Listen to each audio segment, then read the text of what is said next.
दुनिया की नजर इस समय पश्चिम एशिया पर टिकी हुई है क्योंकि अमेरिका और ईरान के बीच टकराव एक बार फिर से तेज हो गया है। अब केवल ये टकराव जो हो रहा था ये सिर्फ बयानबाजी तक ही सीमित नहीं दिखाई दे रही, बल्कि दोनों पक्ष लगातार सैन्य कार्रवाई कर रहे हैं और एक दूसरे पर जवाबी कार्रवाई के दावे भी कर रहे हैं। ईरान ने दावा किया है कि उसने कुवैत और बहरीन में मौजूद 8 अमेरिकी सैन्य ठिकानों को नष्ट कर दिया है। ईरान की रेवोल्यूशनरी फोर्स यानी कि IRGC का कहना है कि कार्रवाई उसके सैन्य ठिकानों पर अमेरिका के लगातार दूसरे बड़े हमले के जवाब में की गई है। दूसरी ओर इन दावों की स्वतंत्र पुष्टि सामने अभी तक नहीं आई है। ईरान के सुप्रीम लीडर मुस्तफा खामनेई ने कहा है कि अमेरिका और इजराइल पर ये जो अमेरिका बार बार अपनी बातों से पलट रहा है ये उसी का नतीजा है और जितनी मौतें हुई है हम सबका बदला लेंगे। मुस्तफा खामनेई कह रहे हैं कि अमेरिका और इजराइल गंभीर नहीं है इस पूरे मुद्दे को लेकर और इसके अलावा भी कई गंभीर आरोप लगाए हैं। उनका साफ तौर पर कहना है कि दोनों देशों के नेता ने हालिया हमलों को लेकर जिस प्रकार सार्वजनिक बयान दिए हैं और उन पर गर्व व्यक्त किया है, यही वो चीज है जिससे पता चलता है कि वो अपने जो भी उन्होंने अपराध किया है वो उसको स्वीकार कर रहे हैं। उन्होंने ये भी कहा कि ईरान पर हुए हमले और हर मृत्यु, हर नुकसान का बदला लिया जाएगा। आप समझ रहे हैं कि अब पूरा जो ये सिनारियो था, अब तक लग रहा था कि बातचीत होगी, डील होगी, लेकिन अब बदलेगी कार्रवाई। दरअसल देखिए, अमेरिका ने लगातार दूसरे दिन ईरान के किश्म द्वीप, सिरिक और बंदरे लेहिंग में हवाई हमले किए। इसके बाद ईरान ने बहरीन और कुवैत में अमेरिकी सैन्य ठिकानों पर जवाबी कार्रवाई की हमले किए हैं। इसका दावा किया गया है, अभी तक इसकी पुष्टि नहीं हुई है, लेकिन ईरान कह रहा है कि हम जल्दी सबूत भी पेश करेंगे। इसी बीच ईरान के विदेश मंत्री अब्बास अरागची ने घोषणा की है कि अगले 3 दिनों तक हॉर्मुज पूरी तरह से ईरान के नियंत्रण में रहेगा। साथ ही उन्होंने ये चेतावनी दे दी है कि अगर अमेरिका ने आगे भी हमला किया तो स्थिति और भी गंभीर हो सकती है। वहीं दूसरी ओर अमेरिकी राष्ट्रपति डोनाल्ड ट्रंप ने स्पष्ट शब्दों में कहा है कि अगर ईरान अपने रवैये में बदलाव नहीं लाता तो उसके अस्तित्व पर संकट है। उन्होंने ये भी कहा है कि आवश्यकता पड़ने पर अमेरिका और भी ज्यादा सैन्य अभियान चलाएगा और इसको पूरी तरीके से अंजाम देगा ताकि ईरान को बर्बाद किया जा सके। उधर ईरान के इस्लामिक रेवोल्यूशनरी गार्ड कॉर्प्स यानी कि IRGC ने भी चेतावनी दी है कि आने वाले दिनों में क्षेत्र में मौजूद अमेरिकी सैन्य ठिकानों को भारी नुकसान उठाना पड़ सकता है। यानी कि दोनों देश जहां एक टेबल पर बैठकर बातचीत करने वाले थे, अब वही दोनों देश एक दूसरे को चेता रहे हैं। ऐसे में सबसे बड़ा सवाल, प्रश्न ये है कि क्या पश्चिम एशिया अब एक बड़े युद्ध की ओर बढ़ रहा है? क्या टकराव केवल सैन्य शक्ति का प्रदर्शन है या इसके दूरगामी आर्थिक वैश्विक भी परिणाम सामने आएंगे? और क्या कूटनीति के लिए अभी कोई रास्ता बचा है क्या? आज हम इसी पर करेंगे चर्चा।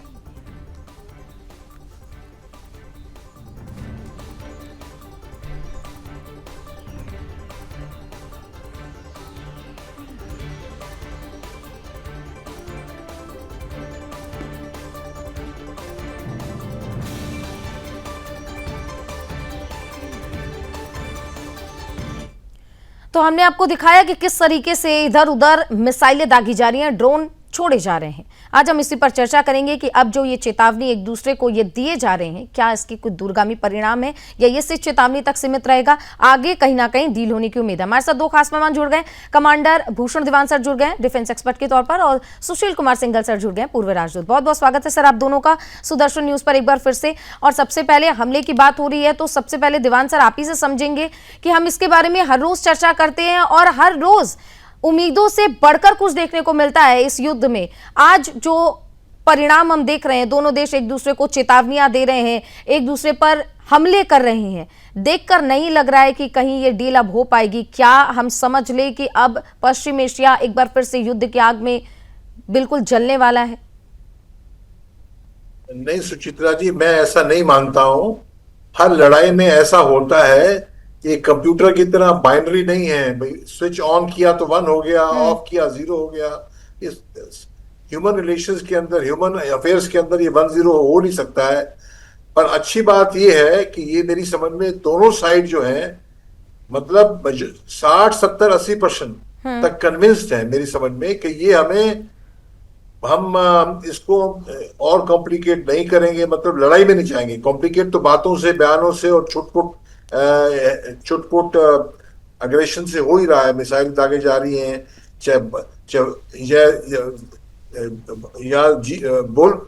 बोलने वाले बाण या असल मिसाइलें दागी जा रही हैं, उससे कंफ्यूज तो हो रहा है। पर मैं समझता हूँ चीज जो है बढ़ रही धीरे धीरे नॉर्मलसी की तरफ, कि 2 महीने हैं, अपने 60 दिन है, सब डिसाइड होना है। तो तब तक वर्चस्व की लड़ाई रहेगी। तो वचनों से, बयानों से भी वर्चस्व में आ जाएं और कुछ ना कुछ और हासिल कर दें, हम दिखा दें, जाते जाते थप्पड़ मार दें, जाते जाते आंख फोड़ दें, ताकि हम दिखाएं हम मजबूत हैं। मैं समझता हूं ये हर लड़ाई में ऐसा होता है, खासकर पेचीदा लड़ाई है। और खासकर अमेरिका जैसा बड़ा सुपर पावर इसके अंदर अड़ा हुआ है, उसने भी अपनी साख बचानी है, नाक बचानी है। और ईरान भी हठधर्मी बहुत रहा है, देखा है आपने। तो मैं समझता हूँ आसार इतने खराब नहीं है जितने हम सोचें इन बयानबाजी से। और आपने ठीक कहा, ये बयान कंफर्म नहीं है, ये इसकी पुष्टि नहीं हुई है, तो ये अच्छी बात है। ठीक है, ठीक है। सुशील सर, आपके पास आ रही हूँ। ये जो पूरा डील हो रहा था सर, इस बीच में जब हम इजराइल को लेकर बात करते हैं, ऐसा नहीं लग रहा है कि इजराइल खुद को अपमानित भी महसूस कर रहा होगा कि पहले हमें, मेरी वजह से लड़ाई शुरू हुई, अमेरिका जो मेरा दोस्त है वो कूदा, लेकिन अभी ये दोनों देश आपस में डील कर रहे हैं और मुझे एकदम से दरकिनार किया हुआ है। क्या ये इसका भी एक नतीजा है कि इजराइल बिल्कुल खिंचा पड़ा है और इस वजह से लेबनान पर हमले नहीं रोक रहा है? क्या ये भी एक कारण हो सकता है और ईरान चाहता है कि लेबनान पर हमले रुके? बिल्कुल, आप जो बात कह रहे हैं वो सही कह रहे हैं कि इजराइल का जो एक्शंस है या उन्होंने फ्यूचर में क्या एक्शन लेने हैं, उसका डिसीजन ईरान और अमेरिका मिलकर के कर रहे हैं। और इजराइल की जो कंसर्न है उनको कोई जो है अकाउंट में नहीं ले रहा है। अमेरिका अपने इंटरेस्ट देख रहा है, ईरान अपने इंटरेस्ट देख रहा है। और ये बात सही है कि इजराइल और अमेरिका बहुत करीबी दोस्त हैं और वो अपनी पोजीशन नॉर्मली कोऑर्डिनेट भी करते हैं एक दूसरे से, अंदर से बातचीत करके। लेकिन अभी पीछे जो देखने में आ रहा है, प्राइम मिनिस्टर नेतन्याहू ने जिस तरह से इजराइल की पोजीशन को बताया है और जो उनके उद्देश्य बताए हैं, चाहे वो लेबनान में हो, चाहे वो ईरान से रिलेटेड हो, तो वो कोई भी उद्देश्य उनको अपने पूरे नजर होते हुए नहीं आ रहे हैं। तो इसलिए उनको जो खीज है या तो गुस्सा है या उनकी कोशिश है कि ये जो डील ना हो या उसमें जितनी अड़चने हो सके, पैदा हो सके, वो हो। और वो कोशिश कर रहे हैं क्योंकि लेबनान में जो हिजबुल्लाह का जो से बहुत बड़ा खतरा महसूस करते हैं इजराइल, और हिजबुल्लाह भी जो है अपनी तरफ से कोई कम कोशिश नहीं कर रहा है कि जितनी भी एडवांटेज वो ले सके। जो बार बार जो सीज फायर हो रहा है, एग्रीमेंट भी हो रहे हैं, लेकिन वो भी कोशिश करते रहते हैं कि जितना वो एडवांटेज ले सके वो ले। और इजराइल भी अपनी तरफ से पूरी कोशिश कर रहा है कि जितने ये चीज जब ये जो शांति वार्ता चल रही है उसमें तो पहली बार कितनी खलल डाल सके, ताकि उनके अपने उद्देश्य हैं वो पूरे हो सके। और दूसरा, अपनी जो पोजीशन है उसको स्ट्रेंथन करना चाहते हैं। वो बार बार इस तरह के नेतन्याहू को आप देखें तो बराबर स्टेटमेंट देते रहते हैं, प्रोवोकेटिव स्टेटमेंट देते हैं कि भाई लेबनान में हम नहीं छोड़ेंगे, जमीन को नहीं छोड़ेंगे, हिजबुल्लाह को नहीं छोड़ेंगे, अगर हमारे पर हमला हुआ तो हम उसका बराबर जवाब देंगे, और वो दे भी रहे। तो इजराइल का जहां तक सवाल है, उनकी तरफ से पुरजोर कोशिश है कि जब तक उनके उद्देश्य पूरे ना हो जाए, तो वो और काफी हद तक पूरे ना हो जाए, तब तक ये पीस की जो सब बात हो रही है उसमें वो खलल डालते रहे, इसमें कोई शक शुबा नहीं है। लेकिन प्रॉब्लम वहां अमेरिका की, प्रेसिडेंट ट्रंप जिसके बारे में हम जानते हैं, बाद में हम बात करें। सुशील सर, ऐसा नहीं है कि डोनाल्ड ट्रंप चाहते हैं कि युद्ध से जल्दी बाहर निकले, लेकिन ये हम लोग कहते हैं ना, जल्दीबाजी में चीजें और बिगड़ती रहती हैं। क्या ये वही पूरा दौर चल रहा है कि ट्रंप चाहते हैं कि जल्द से जल्द खत्म हो, लेकिन जल्दीबाजी में वो ऐसे ऐसे बयान दे रहे हैं, ऐसे ऐसे फैसले ले रहे हैं, जिसकी वजह से और ज्यादा डिले हो रहा है? प्रेसिडेंट ट्रंप की सबसे बड़ी जो समस्या मेरे को नजर आ रही है वो ये आ रही है कि एक तो उन्हें अपने जो उद्देश्य है उनकी प्रायोरिटी के बारे में वो उनके अपनी व्यू बदलती रहती है, और उस वजह से, क्योंकि वो गोल पोस्ट अपने चेंज करते रहते हैं, तो वो सिग्नलिंग जो दूसरे देश को दूसरी साइड को देते हैं वो बड़ी कंफ्यूजिंग होती है, क्यों नहीं मालूम होता वो क्या करते हैं। और दूसरा, एक तरफ वो कह रहे हैं पीस की बात कि हम शांति चाहते हैं, हम ये तो नहीं चाहते, और जल्दी से जल्दी इसको, लड़ाई को बंद करा जाए, स्टेट ऑफ कॉन्फ्लिक्ट को खोल दिया जाए। लेकिन साथ साथ वो धमकी भी देते हैं ईरान कि भाई अगर तुमने ये नहीं माना तो मैं बी कर दूंगा, मैं आपको नस्तनाबूद कर दूंगा। तो जो इस तरह की जो कोर्सिव डिप्लोमेसी का इस्तेमाल करने की कोशिश कर रहे हैं वो ईरान से चल नहीं रहे, क्योंकि ईरान भी खुद वही कर रहा है, वो भी कोर्सिव डिप्लोमेसी का इस्तेमाल कर रहा है। वो अगर प्रेसिडेंट ट्रंप एक धमकी देते हैं तो वो 2 धमकी दे देते हैं। ठीक तो इसलिए दोनों में जो है लड़ाई जो चल रही है, वो बातों की लड़ाई इतनी ज्यादा चल रही है कि जो सही फैक्ट्स है वो किसी को नहीं पता लग पा रहा। और साथ साथ स्कर्मिशेस भी हो रही हैं, जैसे ईरान ने कहते हैं, हमें कंफर्म कुछ नहीं है कि वो के जो है सिंगापुर का जो शिप था उसके ऊपर अटैक किया, उसके बदले में अमेरिका ने अटैक कर दिया उनके जो मिलिट्री ठिकानों पर। लेकिन साथ साथ ये भी कह रहे हैं कि हमारी बातचीत चल रही है, लिमिटेड अटैक है, इसका मतलब ये नहीं कि बातचीत खत्म हो जाएगी। उधर ईरान भी क्लेम कर रहा है कि मैं रिटेलिएट कर रहा हूँ, एविडेंस दूंगा, जैसा कि अभी बता रहा है। लेकिन साथ साथ ये भी कर रहे हैं, हम बातचीत भी कर रहे हैं। अभी अमेरिका की तरफ से एक बयान आया है कि मंगलवार को, इतवार को एक बातचीत होनी थी, वो नहीं हो रही टेक्निकल कमेटी की, लेकिन मंगलवार को दोहा में कमेटी की मीटिंग होने वाली है, टेक्निकल कमेटी की, जो डिस्कस करेगी। ईरान ने अभी उसको कंफर्म नहीं किया है, लेकिन ये भी साथ साथ कहता जा रहा है कि भाई आप पीस एग्रीमेंट को तोड़ने की कोशिश कर रहे हैं, जो हमारा सीज फायर एग्रीमेंट था वो आप तोड़ने की कोशिश कर रहे हैं, हम नहीं कर रहे हैं, उसका हम रिटेलिएट कर, मतलब ऑल आउट वार कहीं नहीं हो रही है। ठीक है, ये हाँ, ये इसी वजह से तो कहीं ना कहीं समस्या और ज्यादा क्रिएट हो रही है। अब दीवान सर, क्योंकि मुझे लगता है डोनाल्ड ट्रंप कुछ ऐसी थ्योरी का इस्तेमाल करे, ऑस्ट्रिच थ्योरी की, जमीन के अंदर सर गाड़ लो और लगेगा कि प्रॉब्लम सारी खत्म हो गई हैं, और उसके बाद बयानबाजियां ऐसी करो कि सामने वाला भी कंफ्यूज हो जाए कि आखिर ट्रंप चाहते क्या है। ऐसी स्थिति में ना डील हो पा रही है, ना युद्ध रुक पा रहा है, उम्मीद बार बार जग रही है, लेकिन उम्मीदों पर पानी फिर रहा है, सिर्फ और सिर्फ इसका कारण डोनाल्ड ट्रंप का बयान। क्या लगता है डोनाल्ड ट्रंप इन आदतों को बदलेंगे, और जब तक बदलेंगे नहीं तब तक ये युद्ध कैसे रुकेगा? सुचित्रा जी, 30 साल का आदमी नहीं बदल सकता आदत, ये तो 80 साल हो गया है, 80 साल और 15 दिन 14 जून का इनका बर्थडे था, 80 साल पूरे हो गए। कमाल है, इस उम्र में इतनी मजबूती से पारी खेल रहा है ट्रम्प। और ये ना समझे वो पागल है, होते ना लोग कीड़ा बन के पेड़ा खाना। बिल्कुल बिल्कुल। मेरे को तो ये डर लग रहा है, मैं बताऊं सच्ची आपको, ईरान को पता है, जो ईरान आप कह रहे हैं ना 8 इधर अटैक कर दिया, कंफर्म नहीं है, 8 बेसिस पे अटैक कर दिया, ये ईरान क्यों कर रहा है, मेरी समझ में क्यों कर रहा है। 28 फरवरी में बातचीत हो रही थी, और बातचीत जिनेवा में हो रही थी, ऑस्ट्रिया में हो रही थी, और भाग के अटैक कर दिया किसने, अमेरिका ने, इजराइल ने। फिर 8 अप्रैल 11 अप्रैल को इस्लामाबाद में बातें हो रही थी, उस टाइम अमेरिका ने अपनी वॉरशिप्स होर्मुज के अंदर घुसा दी। तो ईरान को पता है भाई दूध का जला छाछ को भी फूंक मार मार के पिएगा, बिल्कुल। तो वो कहता है भाई पहले अलर्ट रहो, हम ये कर रहे हैं, हम दाग देंगे, ताकि ये ना सोचो हम ईरान सो गए हैं। हाँ। ये तो तुम्हारा, तुम तीसरी बार रिपीट करोगे, इधर से बात कर रहे हो फिर अटैक कर दोगे, ये संभावना अभी भी है। क्यों? ट्रंप जीता नहीं है, अमेरिका जीतना मतलब ईरान को निस्त्रनाबूद कर देना, वो जीतना नहीं है। जो उसका मंशा थी वो पूरी नहीं कर पाया, तो वो जी हार रहा है, तो उसकी नाक उसकी कटी हुई है, उसकी पगड़ी हिली हुई है, तो ईरान को पता है दोबारा ये ना काम कर दे वो, इसलिए ईरान बार बार पहले से ही प्रेशर बना के रख रहा है। हाँ, ईरान भी दुखती रख पर हाथ रख रहा है कि आप छोड़ूंगा नहीं, क्योंकि आप बहुत ज्यादा परेशान कर रहे हैं। दीवान सर, ये भी समझेंगे ना कि इजराइल इस लड़ाई में उतरा जरूर था, लेकिन अब डील जब हो रही है तो इजराइल इसमें कहीं पर भी नहीं है। बेंजामिन नेतन्याहू को भी अमेरिका ने एक बार को कह दिया कि आप दुनिया में अलग थलग पड़ जाएंगे, तुरंत हमले रोक दीजिए। ईरान भी जानता है कि इजराइल लेबनान पर हमले नहीं रोकेगा। अमेरिका पर भी बहुत प्रेशर बनाया जा रहा है, लेकिन इजराइल का साफ कहना है कि हम अपने अस्तित्व की लड़ाई लड़ते रहेंगे। इधर हिजबुल्ला के जो चीफ है उन्होंने कह दिया कि हम भी अपने हथियार नहीं डालेंगे, इजराइलियों को मार पीट कर यहाँ से भगाएंगे। ये जो बयानबाजी चल रही है, इसके वजह से युद्ध और भी ज्यादा भीषण होते जा रहा है, दिन पर दिन हम इस पे चर्चा कर रहे हैं, और युद्ध उतने ही बुरे स्तर पे जा रहा है। ऐसे में तो और भी ज्यादा अर्थव्यवस्था हिलेगी सर, आर्थिक तरह से अगर हम देखें पूरी दुनिया में तंगी आएगी, ऊर्जा का संकट आएगा। तो क्या अब हम मान लें कि ये परमानेंट चल रहा है, इसमें इसका कोई अब तोड़ नहीं है, कोई इसका रास्ता नहीं है?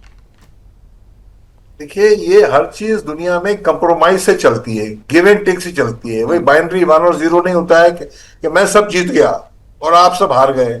ये इसलिए मैं कह रहा हूं, इजराइल और लेबनान, ये तो गारंटी है, ये लेबनान हिजबुल्ला भी जानता है कि जो इजराइल जो टेरिटरी कैप्चर करके बैठा है लेबनान की, वो तो छोड़ने वाला नहीं। ये तो दोनों साइड को मालूम है। फिर भी ये बातें जो हो रही हैं, और अमेरिका तो सच में चाहता है कि पब्लिक में तो एक बार कह दिया ट्रंप ने नेतन्याहू को, हैव यू गॉन मैड, और अभी भी कह दिया आप तलक तलक पड़ जाओगे। पहले भी कहा आप अकेले लड़ते तो आप लड़ सकते थे, वो कुछ भी कह ले। ये तो शरारती बच्चे को बाप ये बातें सुना रहा है, डायलॉग सुना रहा है। वो तुम उश्रृंखल बच्चे हो, मारपीट कर रहे हो, चीज बढ़ जाएगी, हेलो थप्पड़ दिखा रहा है। पर वो इतना दम नहीं है उसको ट्रंप को एकदम 100% रुकवा दे।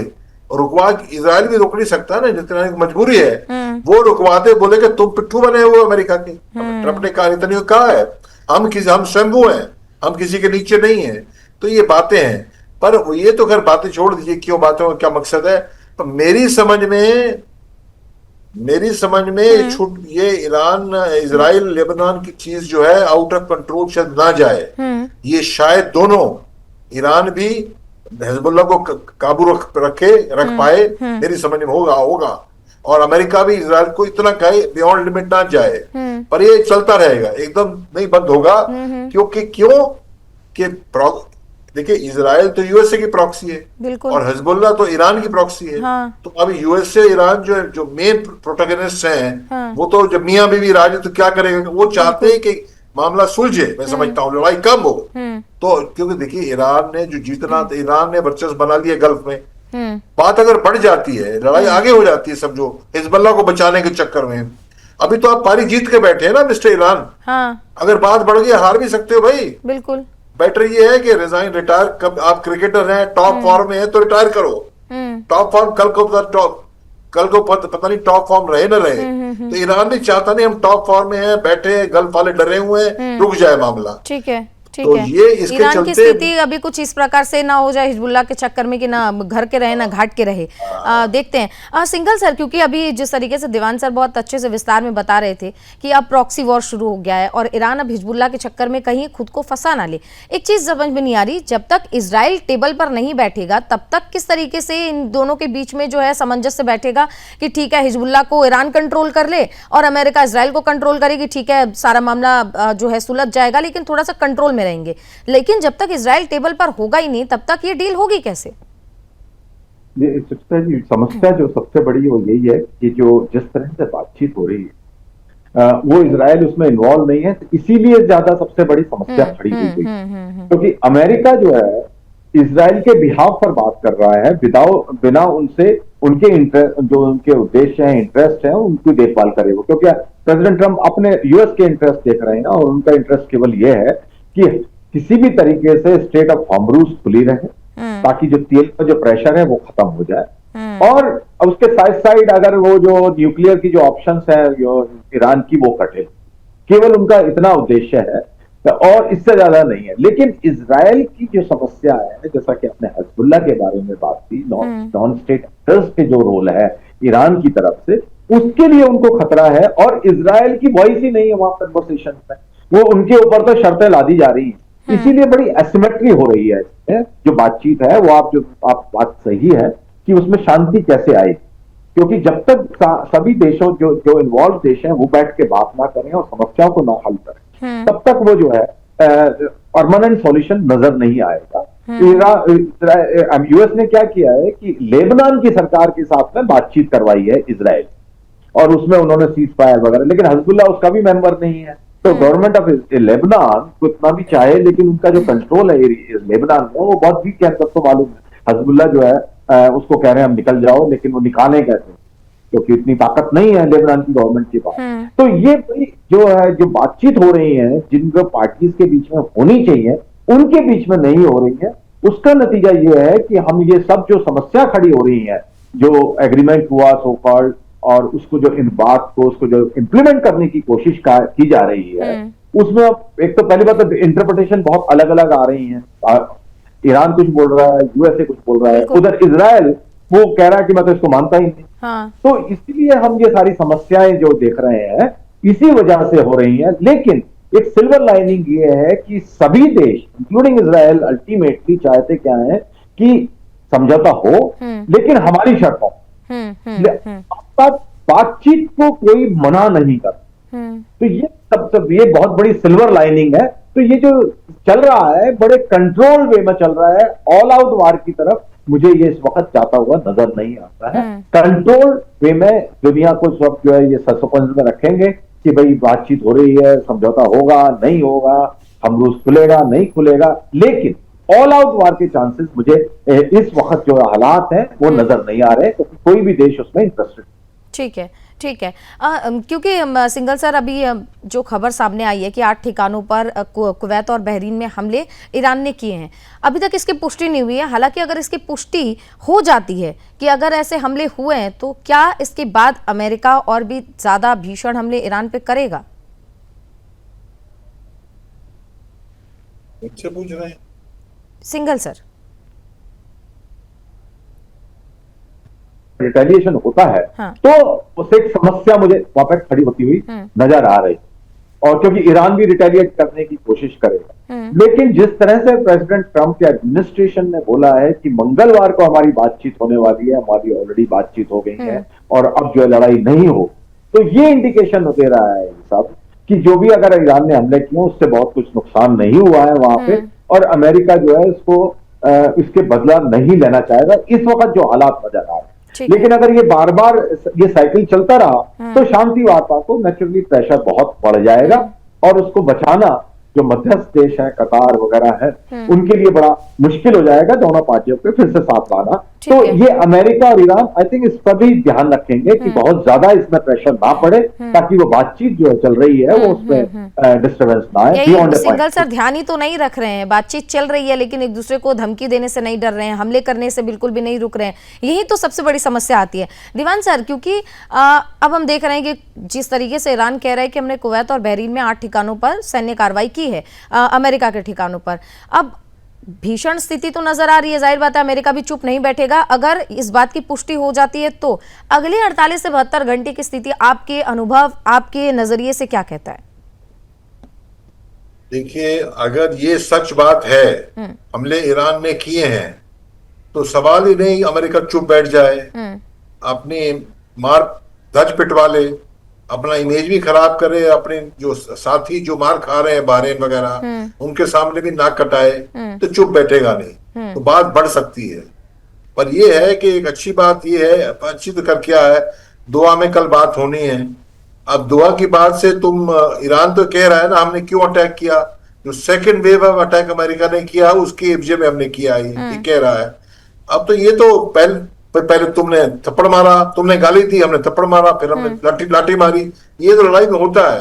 ये बड़ा मुश्किल काम है, ये कहाँ क्या होगा, चुप तो कोई नहीं बैठ सकता ना, जिसको बाहर पड़ी है तो सेकंड। दीवान सर एक चीज मुझे समझना है कि जब सिंगापुर के झंडे में जो झंडा लगा हुआ था शिप, उस पर ईरान ने निशाना बनाया, इसका रिटेलिएशन अमेरिका ने किया, फिर ईरान ने इस पर हमला किया। आखिर ये जो त्रिकोणीय बना है, ये ट्रायंगल बना क्यों है? अगर सिंगापुर का झंडा लगा हुआ था उसको लेकर अमेरिका इतना ज्यादा मतलब कंसर्न में आ गया कि उसने हमले शुरू कर दिए, तो अब भाई ईरान तो अपने रिटेलिएशन में हमले करेगा ही। नहीं, हाँ, बड़ा अच्छा सवाल पूछा है आपने। शायद कई दर्शकों भी ये सवाल होना चाहिए, होगा मन में। सवाल ये है कि होर्मुज का राजा कौन है? ईरान। अमेरिका नहीं, अमेरिका नहीं मानता इस बात को। हाँ, यही समस्या दुनिया की नजरों में अमेरिका कहता है मैं राजा हूं, और मिस्टर ट्रम्प जो कहते हैं आपका फेवरेट हीरो, उसने तो यहां तक कह दिया है कि हम तो उसको स्ट्रेट ऑफ ट्रम्प कहेंगे कल से। तो वो बात लड़ाई यही है। ट्रम्प को कहा जा रहा है तो 28 फरवरी के पहले दुनिया खुशहाल थी, जहाज जा रहे थे, जहाज आ रहे थे, तुमने क्या किया? अब पूरा जोर अमेरिका का इसी बात पे दिखाने का है हम होर्मुज खुलवा के रहेंगे, और हम खुलवाने में सक्षम है। और लड़ाई पड़ी हुई है क्योंकि ईरान नहीं चाहता, ईरान उसको अमेरिका को वर्चस्व देना नहीं चाहता है, ईरान उससे चुंगी वसूलना चाह रहा है। तो ये बात है, तो इसलिए वो सिंगापुर पे ईरान ने अटैक क्यों किया? हमारी बात नहीं मानी तुमने, हम चौधरी यहाँ के, तुम मम्मी डैडी, तुम ऐसा बच्चा मेरी बात नहीं सुनते, पापा की सुनते, थप्पड़ मार दिया उसको। ये बात हो रही है, तो ये खत्म थोड़ी होगा, अपनी वर्चस्व की लड़ाई है ना वहां पे। ठीक है। इसी वजह से तो मेन समस्या आ रही है कि अमेरिका को लगता है कि अब सही बात है, अमेरिका खुद को राजा समझता है और उसको लगता है कि अब सबके लंबरदार वही हैं, अगर अमेरिका नहीं होगा तो किसी का कुछ नहीं हो सकता भला। सिंगल सर अब आपसे समझेंगे, क्योंकि जो स्थिति इस वक्त उत्पन्न हुई है पूरे क्षेत्र में, इस वक्त वापस से सैन्य कार्रवाइयों का दौर देखने को मिल रहा है, आगे ही और भी भीषण हो सकते हैं, इसके भी आसार है। भारत पर इसका क्या असर पड़ेगा अगर ये युद्ध बातचीत ना होकर अगर ये युद्ध में कन्वर्ट होता है, तो इसका भारत पर क्या असर? देखिए, बात ये कि भारत को जो स्ट्रेट ऑफ हॉर्मुज के थ्रू जो है तेल भी आता है, हमारा जो बाकी सामान भी है, फर्टिलाइजर भी हम इंपोर्ट करते हैं, हमारे एक्सपोर्ट भी अगर स्टेट लड़ाई से, और आई थिंक हमें दो चीज में डिफरेंस करना पड़ेगा, एक तो लड़ाई और एक क्लोजर ऑफ स्टेट टर्म्स। अगर स्टेट ऑफ लड़ाई होती है, देखिए टेंशन होगी, बट इतनी बड़ी समस्या नहीं है भारत। लेकिन जब स्टेट ऑफ होमरूज पर बात हो जाती है, वो बंद होने लगता है, क्योंकि लड़ाई हो रही है तो बंद हो रहा है, उससे हमारे को समस्या खड़ी हो जाती है, क्योंकि हमने अपने आप को डाइवर्सिफाई तो किया, क्योंकि तेल की हमारे यहाँ जैसे मालूम तब किसी कमी नहीं है। एक तो दो हमारे को समस्या होगी, एक तो हमारे जो एक्सपोर्ट्स हैं वो इम्पैक्ट होते हैं, फर्टिलाइजर का जो इम्पोर्ट है वो इम्पैक्ट होता है। दूसरा, तेल की कीमतें बढ़ेंगी तो हमारी इकोनॉमी पर असर पड़ेगा, जो अब लेकिन हमने इतना कर लिया है पिछले 3 महीने के अंदर, जो हमारी डिपेंडेंस थी स्टेट ऑफ होमरूज पूरी तरह से, वो हमने कम कर लिया है, और तेल की जो अवेलेबिलिटी है वो हमने इंश्योर कर। लेकिन कीमतों पर, फर्टिलाइजर के इंपोर्ट पर और हमारे एक्सपोर्ट्स पर, उस पर इसका जो है भीषण असर पड़ेगा अगर इस तरह की लड़ाई दोबारा से चालू होती है या लंबे समय तक। ठीक है, तो ठीक ये है, हमारे लिए बिल्कुल।